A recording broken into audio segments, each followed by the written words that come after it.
سلام أملاخ نعخم يكون كوراتي حوات كم تلمود مدب تعالى ندا صلتها زي نتصر بزح صفتيو بزحات ونتصحف لي لهم قد صلي لكمني أمونغو مدحاني يتفقن رئيناينا لنكنا حجة خالا أرأس سكن رأي عشر اسكعيجي عشر أزرارابي أرأستي قالي عشر هاولو لولو قالي كايتا هاو حجة أين أيتو متحف قدساوي لو ما عنتي قدامي كفال ناي داويد فاسيلن هواري حنا شمكن رينا أو كلا كفال كا ناي بوتصا أملاخن ناي هواري حنا شمكن متسينا مالتيو أنا بزانا بسي أو حدش كيران عشر يلن إلي إذا أمن نتناي داويد فاسيل تمرتي يدقبل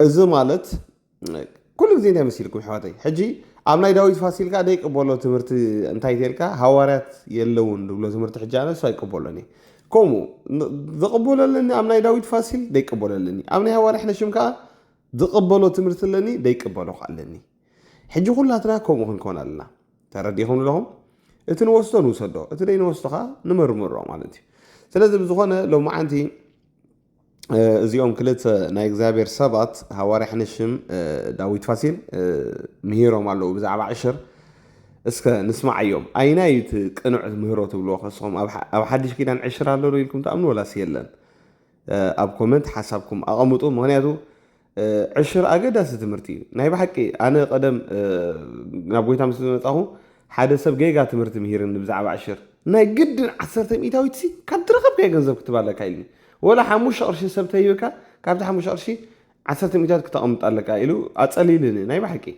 كني بخمس نغير زد دشخعو دتغودو سبات نفلط حدو نيرو مسانا دحنا دمار عشر ذهبكا ملس الى بتنبيت حنتو قالك ساغيراتو اچنيقاتو قدم حجي مسكير لكم يره نمنتاي خمسي زغبر قال يلو بزح انوي كاب غويتاون باكيرو مالتي تودي كسب كندزي غويتا هاو عشركم قاليلو دچنقنا تخوينس انتاي زخرستنا قاليلو مره تچنيقو تحونا مالتيو أنا بحاول أن أنا بركز كاباي 10 ميتاوي تام تصدق لنا تخوين إكزابيرسي كما يزغرستنا قاليلو ندحري تماري سمعت دحر ما غيرنا يا قال بزح إنوي موداتو جن نبغي تام حجاب يوروبا له حجزنا 10 تمرتسي بمردة كنوصل لنا خلاتنا ناي بحكي مالتسي قال سبع 20 دحر زي بسي كابنا يزلال هيوت كحكا خي زبل فرحده لهم سبات له كوم يلون دمرون له عشرة لهيبكا أنا إذا لم يوت ونقص أنت غليها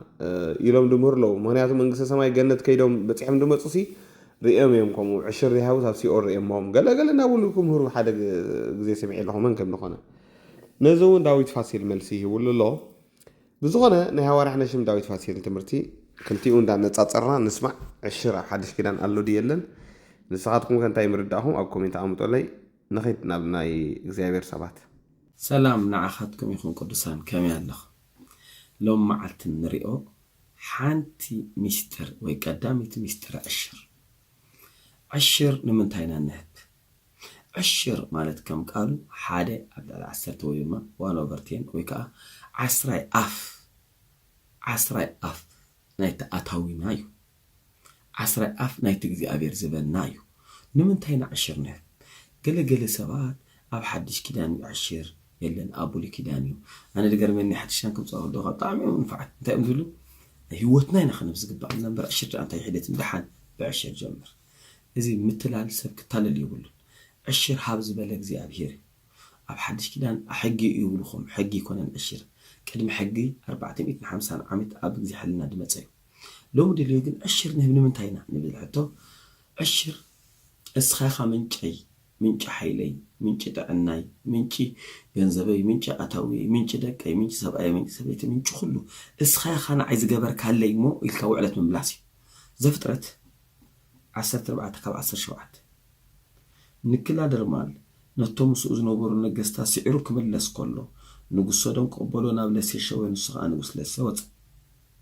ملكت أدق نقص سالم دما نسخة كان الأملاخ إنجيران وين نامسه نسو دما أبرام بتلعو الأملاخ قويتا سماي مدرو برخكون اتنسألا أتخا أبيد كحليف زحابا كاكزي أبير أملاخ برخكون نبارخ أبرام دما كاب كل عشر حاو ريخم أبراهام ودلو سلة تمارخة 310 شومنتو وتهدرات حزينا وكيلات آتيو ምስ ሓሙሽተ ነገስታት ሓደ በይኑ ክኸውን ዘይክእል ምስ ሰዓሮም ግን ንኣምላኽ ክብሪ እንዳሃብ መፅኡ መገዲ ነቲ ሽዑ ዝነበረ መልከ ጼዴቅ እንካዕ ሽረይ ኢልዎ ንዓይ እግዚኣብሔር ገይሩለዩ ኣውፂኒ እዩ ከሞት ነፃ ኣውፂኒ እዩ እንካዕ ሽረይ መልከ ጼዴቅ ኣቦ የብሉን ኣደ የብሉን ሓዊ የብሉን ሓፍቲ የብሉን ኣብ ዕብራውያን 7 ምዕራፍ እዚ መልከ ጼዴቅ መኒ ክርስቶስ ኢየሱስ እዚ ኣብ ብሉይ ኪዳን ኮይኑ እሞ ኣብ ግዜ ሓቂ ዘይኮነ ኣብ ግዜ ሕልና ዕሽር ዝቐበል ነበረ ኢየሱስ እዩ ሕጂ ኸ ዕብራውያን 13:8 ኢየሱስ ትማልን ሎምን ንዘለዓለም ህያው ኣሎ ኢልና ንኣምን ተኾይኑ ኣይገበረልካ እንዲ ኢየሱስ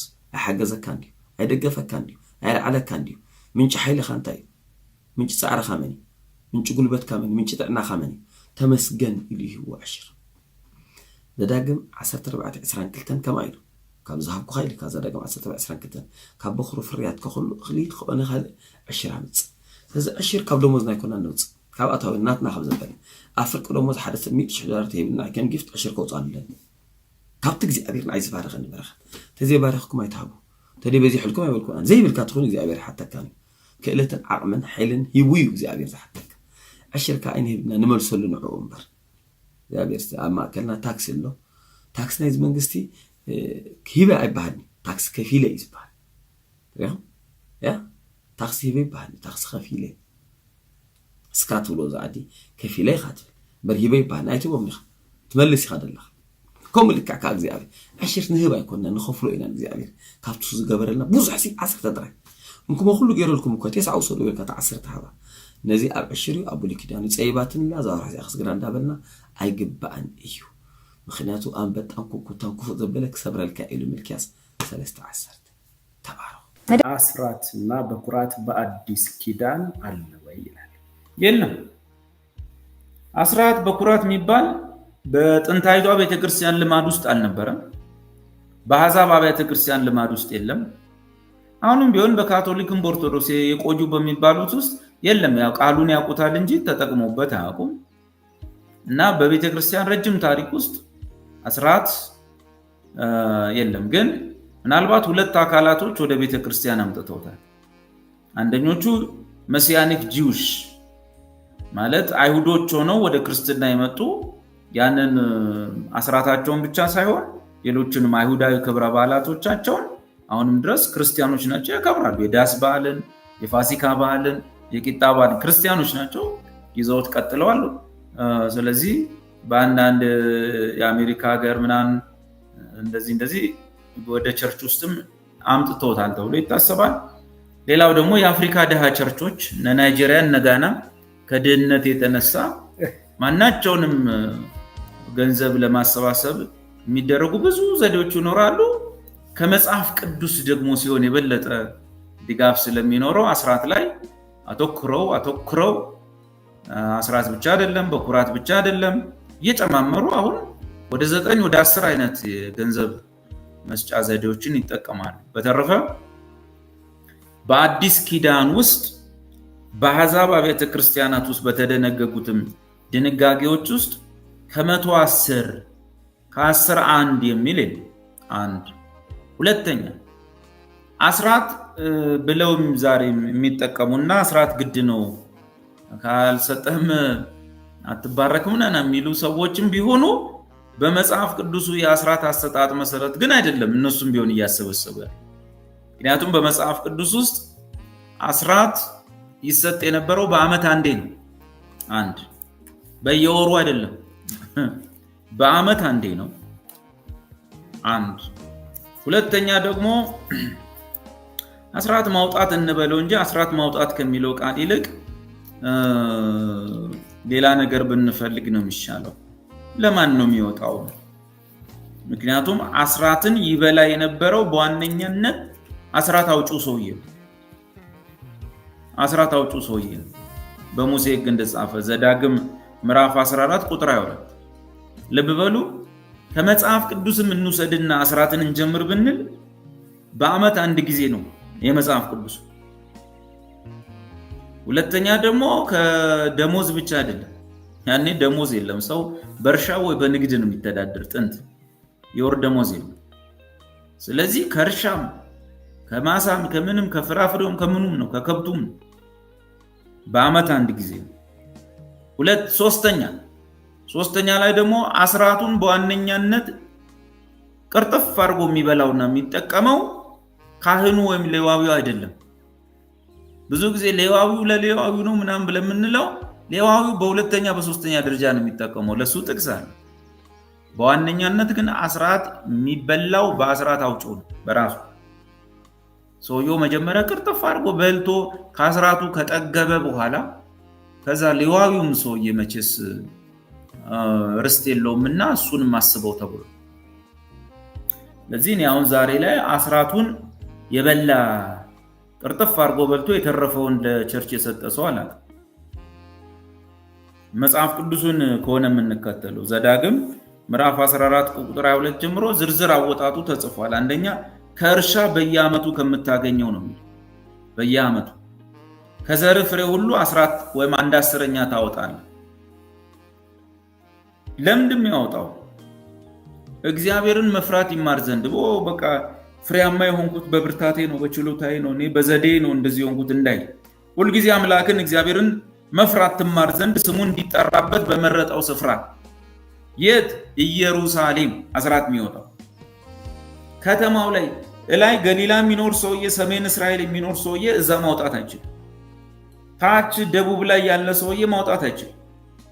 እዛው አገሩ ላይ አስራት ማውጣት አይችልም። ሁሉም ሰው በዓመት አንዴ ካገኘው ነገር 1/10ኛ ሰብስቦ ኢየሩሳሌም ነው የሚሄደው። ኢየሩሳሌም መቅደሱ አለ፣ የእግዚአብሔር ስሙን ያሳሰበበት ስፍራ። አስራት በየአጥቢያው በየቸርቹ እንደሚሆነው አይደለም። ድሮ አንድ ቦታ ነው ተሰብስቦ የሚሄደው። ልክ ዛሬ ሙስሊሞቹ መካ እንደሚሄዱት ያኔ አይሁዶቹ እዛ እግዚአብሔር ስሙ እንዲጠራበት በመረጠው ስፍራ ወይም በመገናኛው ድንኳን ፊት ወይም መቅደሱ ጋር ማለት ነው። በአምላክ በእግዚአብሔር ፊት የእህልህን የወይን ጠጅህን፣ እንግዲህ የወይን ጠጅም አለ፣ ይህም ታሳቢ ይሁን። የወይን ጠጅህን የዘይትህንም አስራት የላምህን የበግህን ምን የወር ደመወዝ ብቻ አይደለም። በቃ በግም ካለ የበግህን የላምህን ምን በቃ እኮ ሁሉም ነው። አህያም ካለ የበግን በኩራት ሁሉንም አስራት ብዙ ነገር። ለዚህ በአምላክ በእግዚአብሔር ፊት የእህልን የወይን ጠጅን የዘይትንም አስራት የላምህንም የበግህንም በኩራት ብላ። አምላክ እግዚአብሔር በባረከ ጊዜ መንገዱ ሩቅ ቢሆን አሁን ምን ይላል እንግዲህ ሰሜን ያለው ሰውዬ፣ ምክንያቱም ኢየሩሳሌም ከተማው ያለው ወደ ታች ነው። ላይ ሰሜን ላይ ያለ በላይኛው ግዛት ያለ ሰው እንዴት ይሄን ሁሉ በጉን ከብቱን ሁሉ 1/10ኛውን ይዤ እዛ ድረስ ሀገር አቋርጬ እሄዳለሁ? ልክ ኢትዮጵያ ቢሆን አዲስ አበባ ላይ ቢሆን ስሙን ያሳሰበበት መቅደሱ ያለው ከትግራይ የሚመጣ ሰውዬ ወይም ከታች ከቦረና የሚመጣ ሰውዬ እንዴት ነው ይሄን ሁሉ ከብት ይዞ ወደ አዲስ አበባ የሚደርሰው? ነው ለሱ ቀላል ነው። ምን አለ እግዚአብሔር አምላክ በባረከ ጊዜ መንገዱ ሩቅ ቢሆን አምላክ እግዚአብሔር ስሙን ያኖሩበት ዘንድ የመረጠው ስፍራ ቢርቅብ ማለት ኢየሩሳሌም ቢርቅብ ይህን ወይም እንስሶቹን ማለት ነው ወደዚያ ለመሸከም ባትችል፣ ይህን ሁሉ ከብት ይዤ እንዴት ሄዳለሁ ብለህ ለመሸከም ባትችል ትሸጠዋለህ። የዋጋውንም ገንዘብ ጥሬ ብሩን ማለት ነው በእጅ ይዘህ አምላክ እግዚአብሔር ወደ መረጠው ስፍራ ወይም ወደ መገናኛው ድንኳን ወደ ኢየሩሳሌም ትሄዳለህ። በዚያም በገንዘቡ 1/10ኛውን አስራትን በሸጥክበት ብር ማለት ነው ሰውነትህ የፈለገውን አያ አስራት አውጪውን እኮ ነው እንደሚል ሰውነትህ የፈለገውን የታለ ሰውነትህ የሚሻውን ሁሉ ትገዛለህ። ምን በሬ ወይም በግ ወይም የወይን ጠጅ ወይም ብርቱ መጠጥ ይኸውልህ አስራት ሲወጣ ብርቱ መጠጥ ገና ስትጠጣው እዚህ ጋር የሚወጣ ማለት ብርቱ መጠጥ ሰውነትህ የሚሻውን ሁሉ ትገዛለህ። አያ ሰውየው ነው እኮ ሰውየው ደስ የሚለው ሊበላበት ማለት አስራት አውጪው ነው ጥርቅም አድርጎ የሚበላው የሚጠጣው። ሰውነትህ ደስ የሚለውን ትገዛለህ፣ በዚያም በአምላክህ በእግዚአብሔር ፊት ትበላዋለህ። አስራቱን ቤተሰብን ሰብስበህ ሚስትን ልጆችን 5 ቀን 6 ቀን እዛ መገናኛው ድንኳን በር ላይ ቁጭ ብለህ ትበላዋለህ። አንተና ቤተሰብህም ደስ ይላችኋል። አሁን ቀጥሎ ነው ሌዋዊው የሚታሰበው። ይኸውልህ አስራት ዋናው በሊታ አውጩ ነው። ቀጥሎ ምን ይላል? ድርሻና ርስት ካንተ ጋር ስለሌለው በአገር ደጅ ውስጥ ያለውን ሌዋዊም ቸል አትበል፣ ለሱም ደግሞ አጉርሰው ስጠው ይላል። ስለዚህ በዚህ መሰረት እንኳን አስራት እናውጣ ብንል እንኳን አሁን በዚህ መሰረት አይደለም። ስለዚህ ምንድነው ያደረግነው ማለት ነው? አሁን ያሉት ቸርቾች አስራት የሚለውን ቃሉን ብቻ ከመጽሐፍ ቅዱስ ወሰዱና የራሳቸው የአስራት አረቡ። ስለዚህ መጽሐፍ ቅዱስ አይደለም ማለት ነው አስራት አወጣጣቸው ራሱ። ምናልባት የቆሮንቶስ ምዕራፍ 8 ሁለተኛ ቆሮንቶስ ምዕራፍ 8 እና ምዕራፍ 9 አዲስ ኪዳን ደግሞ የፍቅር ስጦታ የሚባል አለ። ከዛ የተነሳ እንዴት እንስጥ በሚባልበት ጊዜ በሕያው ቃል ትርጉም ላንብብላችሁ። በአዲስ ኪዳን እንኳን እንዴት ነው የሚሰጠው? መጀመሪያ እግዚአብሔር እኛን ራሳችንን እንጂ የሚፈልገን እኛ ኪስ ውስጥ ያለውን ሳንቲም አይደለም የሚፈልገው። ከመስጠታችን በፊት በጸጋ የሆነ አሰጣጥ አለ። ሁለተኛ ቆሮንቶስ ምዕራፍ 8 እና ምዕራፍ 9 ማለት ነው። በተለይ ምዕራፍ 9 ከቁጥር 6 ጀምሮ በጥቂት የሚዘራ በጥቂት ይሰበስባል፣ አብዝቶ የዘራም አብዝቶ ይሰበስባል የተባለውን አስታውሱ ይልና በሕያው ቃል ነው ማነብላችሁ። እያንዳንዱ ሰው ለመስጠት የሚፈልገውን ራሱ ወስኖ ይስጥ እንጂ እገሌ ይህን ያህል ያውጣ፣ እገሌ ይህን ያህል ይስጥ በማለት ማንንም አታስገድዱ። በመቀጠል ሰጪውም ለምን ይህን ያህል አወጣው ብሎ በመጸጸት አይስጥ። ለምን? እግዚአብሔር ደስ ብሎት የሚሰጠውን ሰው ይወዳልና። ስለዚህ አዲስ ኪዳናዊው አሰጣጥ ራሱ በጸጋ የሆነ በመንፈስ ቅዱስ እርዳታ የሆነ የሚሰጠው ሰው ራሱ ወስኖ የፈለገውን የመስጠት መብትና ነፃነት አለው። ሌላው ሰው ግን የማስገደድ ትሞታለህ፣ ብር ካላመጣ ሳንቲም ካላመጣ ትታከምበታለህ፣ ልጅህን እንደዚህ ታደርግበታለህ እያሉ በማስፈራራት መቀበል አዲስ ኪዳናዊ መሰረት የለውም ማለት ነው። መጀመሪያም ራሱ ሁለተኛ ቆሮንቶስ ምዕራፍ 9 ከቁጥር 8 ጀምሮ ምንድነው የሚለው? የባለጠግነታችንን ሚስጥር መጀመሪያ መረዳት። የባለጠግነታችንን ሚስጥር ሊያስረዳን ሲፈልግ ሐዋርያው ምን አለ? እኛ በእርሱ ድህነት ባለጠጎች እንሆን ዘንድ እርሱ ኢየሱስ ክርስቶስ ስለ እኛ ድሃ ሆነ። ስለዚህ የባለጠግነታችን ሚስጥር ሀብታም ሆኖ ሳለ ስለኛ ድሃ የሆነው ኢየሱስ ክርስቶስ እንጂ አስራትና በኩራት አይደለም። የምንሰጠው በዚህ እውነት ላይ ተመስርተን ነው። ስለዚህ አስራት በኩራት የሚለው አዲስ ኪዳናዊ መሰረት የለውም። አሁን እንደተማማር ነው። ቀጥሎም ደግሞ እናንተ እንደምታውቁት እንግዲህ በየቤተ ክርስቲያና ሳንቲም ለመቀበል ብለው ማጽኛ የሚባል ሁሉ አለ። ማጽኛ የሚባል ሰውየው ትንቢት ሲናገር ወይም ሲሰብክ ዝም ብሎ አሜን ማለት አይቻልም። 10 ጊዜ አሜን ለማለት የሚናገረው እንዲደርስብህ ካስፈለገ አሜን ብለክ የሆነ ቅርጫት አለ ፊት ለፊት መድረኩ አካባቢ ቅርጫት አለ። አሜን ብለህ ሮጠ ሄደ ማስገባት አለብህ። ያን ጊዜ የተነገረ ትንቢት ይጸናል ማለት ነው። ኦኬ። ስለዚህ 10 ጊዜ አሜን ማለት የሚፈልግ ሰው 100 ብር ያዘረዝርና 10 ብር ይዞ ይገባል ማለት ነው፣ በጥቂቱ ማለት። ስለዚህ እንደዚህ እያደረጉ ህዝቡን እየበሉ ነው ያሉት። መጽሐፍ ቅዱሳዊ መሰረት የላቸውም።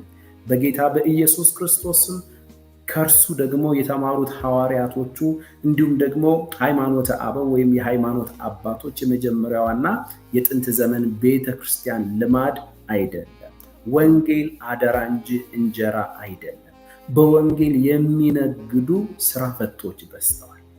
የጌታ የኢየሱስ ክርስቶስን ስም የመነገጃ ስም ያደረጉ በመንፈስ ቅዱስ ስም ወንጀል እየፈጸሙ ያሉ የተሰጣቸውን መድኃኒት አቁሙ እያሉ በሽተኞችን እንዲሞቱ ምክንያት የሆኑ ብዙ ሰዎች አሉ። ከዚህ ከ10 ዓመት በፊት ነው የተናገርነው። በትምህርታችን አስቀድመን ተናግረናል እና ወደ መጽሐፍ ቅዱሱ ሐሳብ እንመለስ። ወደ መጽሐፍ ቅዱሱ እውነት ሰላምታይ መቀጠኑ የማቀርብልዎት ጥያቄ እንዲሆናል። እግዚአብሔር ይመስገን አንቱ ያለኝ ሰው እሱም ባለፈ ሳምንት የዛሬ ሳምንት ስለ አስራት በኩራት ያስተማሩት ነገር አለ። እሱም አስራት መክፈልና ለመክፈል ችግር እንደሌለው አስተምሮት ነበር። እውነት እንጂ እውን እንጂ የተለያዩ ቤተክርስቲያን አስራት አለመክፈል ከምድራዊ ኑሮ እስከ መንግስተ ሰማይ እንኳን እንደሚያሳጣ ነው ያስተማሩን። ባለፈ ሳምንት ግን ከእርሱ የሰማነው አስራት መክፈልም ሆነ አለመክፈል ከመንግስተ ሰማይ ጋር እንደማይያዝ አስተምረውን ነበር። እኔ በጆሮ የሰማሁት በአስራት ጉዳይ ላይ የተለያየ ሐሳብ አለና በጣም ጥያቄ ሆነብኝ። ከይቅርታ ጋር ከእርሱ ትልቅ ማብራሪያ ፈልጋለሁ ይላል። እሺ እግዚአብሔር ያክብርልኝ። ታንክ ዩ። ባጭሩ አስራት፣ በኩራት፣ የጌታ እራት፣ አገልግሎት፣ ኳየር፣ ጾም፣ ጸሎት ወዘተ ከዘላለም ሕይወት ጋር ምንም ግንኙነት የላቸው። የዘላለም ሕይወት የሚገኘው እኛ በምንሰራው፣ እኛ በምንከፍለው፣ እኛ በምናደርገው ሳይሆን በእርግጥ ቸርቾችም እንዲህ ብሎ አያስተምሩ። አስራት አለመስጠት የዘላለም ሕይወት ያሳጣል ብሎ አያስተምሩ። ምክንያቱም የዘላለም ሕይወት አስራት በመክፈል እንዳልተገኘ እንደማይገኝም ስለሚያውቁ፣ ግን ስለማያብራሩ ማለት ስለ አስራት መስጠት እንጂ ብዙ የሚሰብኩት ስለ መዳን ብዙ ስለማይሰብኩ ሰው የአስራት መስጠት ጉዳይ ጠንከር ተደርጎ ሲማር ከዘላለም ሕይወቱ ጋር እያገናኙ እንጂ ቸርቾቹም ሲጀመር ለምሳሌ ሕግና ጸጋ የሚለውን ትምህርቴን በቪዲዮም አለ በኦዲዮም አለ። ቁጥር አንዱን እስቲ ያዳምጡ። ቁጥር አንዱ ላይ የተለያዩ አብያተ ክርስቲያናቶች የእምነት መግለጫ መጽሐፍቶቻቸውን ነው ያነበብ ነው። ከዛ ውስጥ አንዱ አስታውሳለሁ የኢትዮጵያ የሕይወት ብርሃን ቤተክርስቲያን የእምነት መግለጫ ምናምን የሚለውን እሱን ሁሉ አጥቻለሁ እና እዛ ላይ አስታውሳለሁ አስራት መክፈል፣ ጥምቀት፣ የጌታ እራት ወዘተ እነዚህ ነገሮች ለዘላለም ሕይወት ፈጽሞ አይጠቅሙም፣ ከዘላለም ሕይወት ጋር አይገናኙም የሚል ከዛ ራሱ ላይ አንብቤያለሁ። መጀመሪያው ቪዲዮ ቁጥር አንድ ላይ እዩት ወይም በድምጽም ወስዳችሁ ስሙት እና አይሉም ቸርቾች አስራት የዘላለም ሕይወት ያሰጣል፣ ካልሰጠ የዘላለም ሕይወት ይጎድላል ፈጽሞ አይሉም። ግን ስለ መስጠት በጣም አጥብቆ ያስተምሩና ስለ ዳንበት የክርስቶስ የማዳን ስራ የጸጋ ስራ በነፃ እንዴት እንደዳንን ደግሞ ምንም አንዳንዴ አያስተምሩም ማለት እስከሚቻል ድረስ ስለተረሳ የዘላለም ሕይወት ከምናደርገው ድርጊት ከምንሰጠው ከምንሳተፈው ተሳትፎ ጋር እየተገናኘብን አእምሯችን ውስጥ ይገናኝ። ለዚህ ነው የቤተ ክርስቲያን አገልጋይ በጣም አንዳንድ ነገሮችን በግልጽ መናገር ያለበት፣ መቆጣት ያለበት። በዶክትሪን አንጻር ድርድር ውስጥ ሰው መግባት የለበት። ከዶክትሪን አንጻር የሕይወትና የሞት ጉዳይ ስለሆነ፣ ስለዚህ አስራት ሲጀመር ወይም መስጠት ሲጀመር ቢሊየን ብር ብትሰጥ የዘላለምን ሕይወት መግዛት አይችልም። የዘላለምን ሕይወት የሚገዛው አቅም የዘላለምን ሕይወት የሚያክለው ማንነት ነው። እርሱም ኢየሱስ ነው። ኢየሱስ ነው የዘላለም ሕይወት እና እሱን በገንዘብ አታገኙ፣ ከፍል አታገኙ። አይሁድ ራሱ ብሉይ ኪዳን ራሱ አስራት ሲሰጡ ለዘላለም ሕይወት አይደለም፣ እዚህ ምድር ላይ ላለች ለመባረክ ወዘተ ነው እና ምፈራው አሁን ይሄ ጥያቄ ብቻ አይመስለኝም። ብዙ ክርስቲያኖችም እንዲህ የሚያስቡ ከሆነ አስፈሪ። ይሄ ሰውዬ ጥያቄ ብቻ ከሆነ ይሄ ችግር ያለበት እሱ አደጋ ላይ ነው። ግን ብዙ ክርስቲያኖች ከዘላለም ሕይወት ጋር ያገናኙታል ብዬ አስባለሁ። አስራትን፣ አስራት በኩራት ምናምን የሚሉትን፣ ጥምቀትን፣ የጌታ እራትን፣ ጸባይን፣ አገልግሎትን፣ ከፓስተሩ ጋር አብሮ ፎቶ መነሳትን እነዚህ ነገሮች ከዘላለም ሕይወት ጋር የሚያገናኟቸው ከሆነ አደጋ ላይ ነው። እያለቀ ደህንነት የዘላለም ሕይወት 100% ከዛ በላይ ፐርሰንት ካለም 1000 ኢየሱስ ክርስቶስ የሕያው እግዚአብሔር ልጅ በእንጨት ላይ ተሰቅሎ በሰራው የማዳን ስራ፣ የቤዛነት ስራ፣ የመዋጀት ስራ ብቻና ብቻ እርሱ በሰራው ብቻ የሚገኝ በእምነት ብቻ የምትቀበለው ነው የዘላለም ሕይወት። የዘላለም ሕይወት እሱ የሰራው አንተ በነፃ የምትቀበለው እንጂ አንተና እሱ በሰራችሁት የምታገኘው አይደለም።